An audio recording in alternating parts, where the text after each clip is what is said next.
Sony's efforts to innovate the peripheral gaming space have been a complete failure. Haptic feedback dynamic trigger has become one of the biggest mistakes in PlayStation history.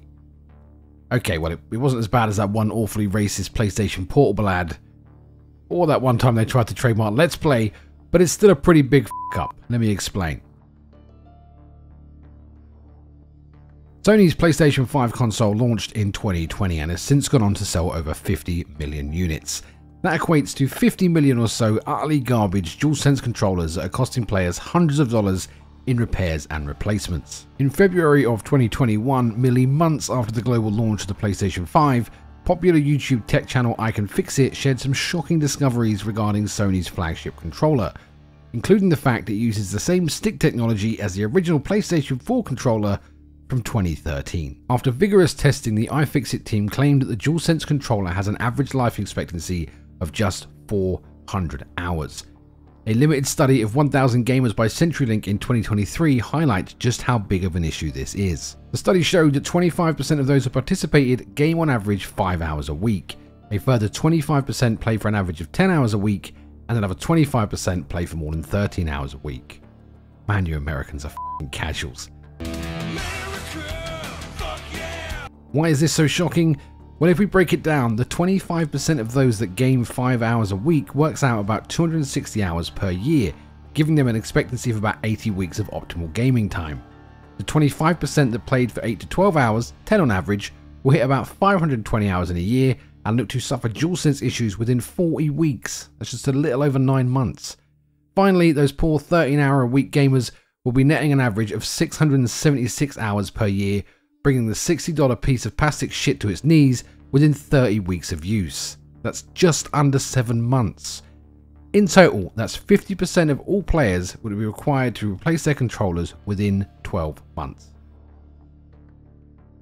I can already hear you Cheeto-fingered Sony defenders lighting up the comments accusing people of FIFA raging controllers into oblivion, but this is not a consumer issue. This is a Google Trends graph for one of hundreds of search terms related to the PS5 stick drift problem. In the early months following launch, when very few were able to get hold of a PlayStation 5, minimum search term across all of Google and YouTube. As more and more units became available, the popularity of the search term grew and grew, and this caused serious problems for Sony. In February of 2021, a group of disgruntled gamers filed a class action lawsuit against Sony, claiming Sony is, and at all relevant times has been, aware of the drift defect through online consumer complaints made by consumers directly to it, and through its own pre-release testing. This news quickly spread, and dedicated fans that picked up the PlayStation 5 at launch were quick to share their grievances. A user on Reddit shared this post in which they say, "I got a PS5 in late 2020 and both DualSense controllers I got ended up being defective due to drift. I had to pay out of pocket to send them both back to Sony for replacement." Turns out many people dealt with this, and around the same time a class action lawsuit was launched. Today I received an email saying the lawsuit was dismissed with prejudice, but they have negotiated with Sony for valuable accommodation if you agree to dismiss any individual claims against them. This basically means they will offer a bunch of hush money for anyone involved as long as they don't come at them with individual claims. The compensations seem to vary greatly depending on the individual. The Reddit post that initially discussed the lawsuit claimed to have only received $10 system credit, while another who was in contact with the lawyers at Chimicles, Swartz, Kreiner and Donaldson Smith LLP, like a gladiator named Chimicles, claimed to be receiving up to $400 in compensation. Now, the real issue with this is the only way users are able to hold Sony accountable for a faulty controller is if they file an opt-out letter refusing to resolve disputes through arbitration within 30 days of turning on your brand new PS5 console. Much quicker than even the crappy DualSense controllers are going to break. So why am I telling you this? Why am I making this video? Because I want to highlight this is not a consumer issue.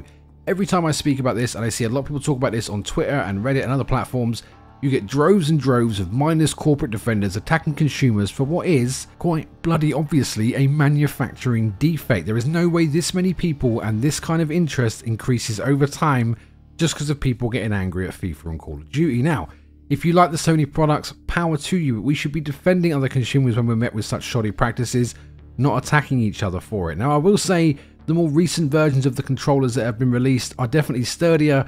I myself have gone through between 5 and 7 of the original DualSense controllers, most of which never lasted a year. I do game quite heavily, I game for a living, so I'm quite an outside case, but I still do not expect to have to buy a new controller every 12 months.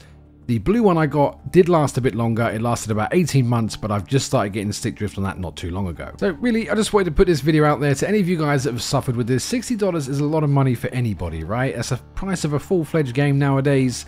That's a night down the pub with the boys. Whatever it is you want to do with your money, it's a lot of money, and we shouldn't just be throwing it at these companies for giving us subpar products. So if you had suffered with this, I feel your pain. I'm suffering right there with you. But do let me know if you've got through more than one or two. I want to see it in the comments to help me feel a bit better about the fact I've got through so many.